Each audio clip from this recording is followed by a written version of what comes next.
एक राजा के 3 सवाल थे इस प्रकार से। एक राजा ने 3 सवाल करे थे। उसको ख्याल आया एक दिन कि परमात्मा कहाँ है, कितने हैं परमात्मा, एक है कि अनेक। दूसरा सवाल आया तो रहता कहाँ है और वो करता क्या है। ज्ञानी बुलवा लिए, विद्वान बुला लिए और उनको बुला के सबको कहने लगा, भाई बताओ 3 सवाल। किसी ने कुछ बताया, किसी ने कुछ बताया, लेकिन कोई उनकी संतुष्टि नहीं कर सका। घूमते घुमाते एक दिन जब घूम रहा था तो एक महात्मा मिले, विरक्त महात्मा थे। उनको देखते ही उनको लगा महात्माओं की आभा अलग ही होती है, रूहानी शक्ति उनके चेहरे से प्रकट हो जाती है, उनकी बात और वचन में रस टपकता है, उनकी वाणी और उनके चेहरे से अगर नूर को तुम देखोगे तो तुम्हारी आंखों के अंदर वो शक्ति एकदम से तुम्हें प्रकाशित कर देगी, तुम्हें बता देगी कि हाँ ये कुछ है। अगर तुम दिल से उसकी ओर देखकर पहचानने की कोशिश करोगे तो ये बाहर की आंख तो दुनियादारी की चीज देखने के लिए है, अंतर आंख से देखने की कोशिश करोगे तो समझ गए कि नहीं। जब तुम मन बुद्धि को एकाग्र चित्त होके और जब किसी पर अपनी दृष्टिपात करके देखोगे तो तुम्हें भी सब कुछ दिखाई दे जाएगा, पता लग जाएगा तुम्हें। तो उसने देखा राजा की दृष्टि पड़ी, महापुरुष बड़े शांत स्वभाव से मस्त हालत में जा रहे हैं, नहीं पता राजा है कि राजा घोड़े पर सवार था। उतरा नीचे, महात्मा से बंदगी करी, बोले कि कहो बच्चा। बोले जी बहुत से महात्मा मिले लेकिन पता नहीं आपको देख के मेरे दिल में कुछ ऐसा लगा कि आप महापुरुष हो। बोले कि हम कहाँ के महापुरुष हैं, हम फकीर आदमी हैं, आज यहाँ हैं कल वहाँ हैं, 2 रोटी जहाँ मिल जाती है खा लेते हैं, रात पड़ जाती है सो जाते हैं, कुछ नहीं, एक परमात्मा का नाम जानते हैं, उसकी मौज में रहते हैं। कभी फाका करना पड़ता है तो कभी बहुत भोजन मिल जाता है, कभी सोते हैं, कभी उठते हैं, कभी स्नान का, कोई हमें ये वो नहीं। राजा ने सोचा हाँ समझदार। बोला कि जी क्या आप मुझे बता सकते हैं, मेरे 2-3 भरम हैं। बोले कि क्या भरम है भाई। बोला जी एक तो ये कि परमात्मा एक है कि कई है। अच्छा। बोले एक ही है, वो कहाँ रहते हैं। अच्छा, और वो करते क्या है। बोले यार इतने कठिन सवाल और तू यहाँ खड़े खड़े पूछना चाहता है मेरे से। बोले यूँ तो मैंने बहुत से विद्वान संत महात्माओं को बड़े इनाम दिए, बहुत बुलाए, लेकिन कोई मेरी संतुष्टि नहीं कर सका। बोला रहने का इंतज़ाम कर मेरा, कुछ दिन विश्राम करने दे, आ रहा था क्या कहाँ से कहाँ घूमता हुआ हूँ, फिर करना, फिर मेरे से बात करना, जिस दिन मैं तैयार हो जाऊँगा मैं संदेशा दे दूँगा। और फिर ऐसी बात है तो अकेले में क्या, और लोगों को भी बुला लेना। राजा ने भी अपने यारे प्यारे रिश्तेदार मित्र और विद्वान संत महात्माओं को इकट्ठा कर लिया। 15-20 दिन या महीना 2 महीने लगे, महात्मा आराम से खाता उसका इंतज़ाम कर दिया। जो एक शहर से बाहर उसमें आराम से बगीचे में रहता ठाठ से, उसने एक किसान को बुलाया। किसान को बुला के कहने लगा मेरा एक काम कर। किसान बोला कि हाँ बोलो महात्मा जी, कि मैं काम करवा लो। किसान भी महात्मा जैसे ही होते हैं, उनको भी परवाह नहीं होती, उनको भी ज़्यादा चीज़ों की ज़रूरत नहीं होती, वो भी त्यागी होते हैं, वो भी दूसरे के लिए समर्पित ही होते हैं। कहने लगे बताओ। ने बोला मेरी जगह तेरे को महात्मा बना दो। तुम बोला क्यों मजाक करते हो। ने बोला अरे सच मान, मैं तेरे को महात्मा बना सकता हूँ, लेकिन बनाऊँगा थोड़े दिन के लिए।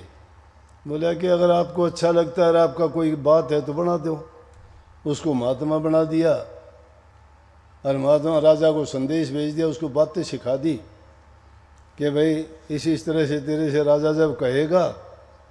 और खुद उसने जो से भेष बना लिया जमींदार का, हाथ में खुरपा ले लिया, घास खोदने वाला एक जाड़िया ले लिया, और उसके साथ वो किसान महात्मा और महात्मा किसान। राजा के दरबार में उपस्थित हो गए सब लोग, विद्वान बैठे, ज्ञानी बैठे, संत महात्मा फकीर बैठे, सब देख के हंस पड़े। ये जवाब देगा राजा का, जिसके सवालों के जवाब हम नहीं दे पाए ये दे देगा। किसको पकड़ के ले आया। राजा भी ऐसा ही है। ऐसे बात कर रहे थे, जाके कहने लगे कि हाँ राजा बोल। क्या सवाल है तेरे? को किसान बोला जी मेरे ये सवाल हैं। बोले ये सवाल हैं? ये तो मेरा घसियारा बता देगा। अब घसियारा थोड़ा था, महात्मा था वो तो। ये कोई सवाल हो? ये तो मेरा घसियारा ही बता देगा। बोले राजा और वो सारे हैरान हो गए कि ये भी कमाल का है भाई, इसका घसियारा ही ऐसा है, ये तो पता नहीं कितना बड़ा बना बैठा है। बोले हाँ बोलो। बोले राजा आप राजा हो? बोले हाँ। बोला तो थोड़े मैं बोलो पहला सवाल क्या है आपका?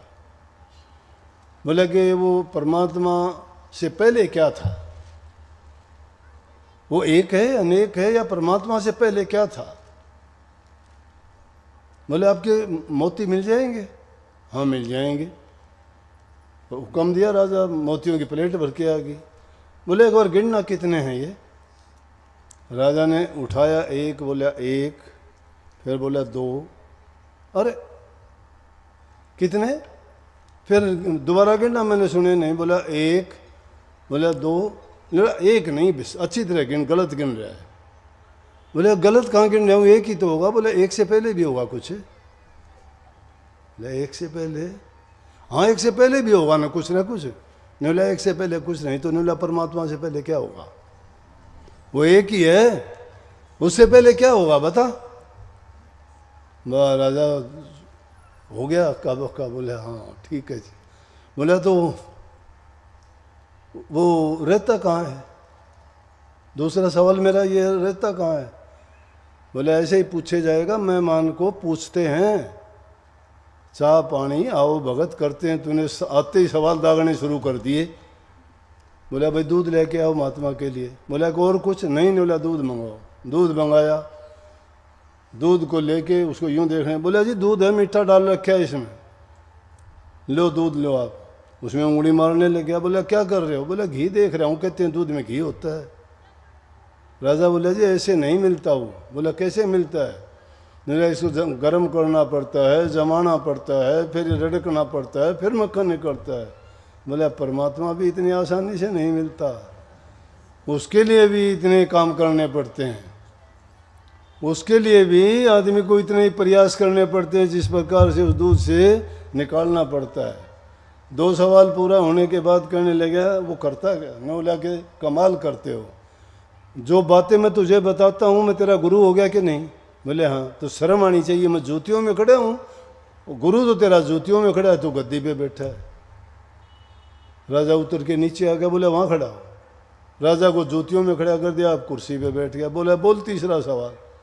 बोला जी तीसरा सवाल है वो करता क्या है? बोला वो यही करता है जो मैंने करके दिखा दिया, किसी को गद्दी पे बैठाता है, किसी को जूतियों में खड़ा करता है।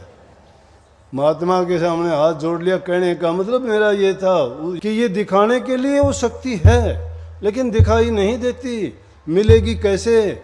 मेहनत करनी पड़ेगी, प्रयास करना पड़ेगा। लकड़ी को रगड़ोगे आग निकलेगी, दूध को जमा के उसमें मक्खन निकलेगा, चकमक पत्थर के रगड़ने से आग प्रकट हो जाएगी। और अपना भी तुम जब मंथन करोगे, चिंतन करोगे, नेक कर्म करोगे, भक्ति के मार्ग पर चलते हुए नाम का सुमरण करोगे, ध्यान करोगे, अभ्यास करोगे, तो आप भी उसी प्रकार से उसको प्रकट कर लोगे। वो शक्ति आपके अंदर है, उसको ये ना समझो कि नहीं है, हर इंसान के अंदर है, वो हर जीव के अंदर है।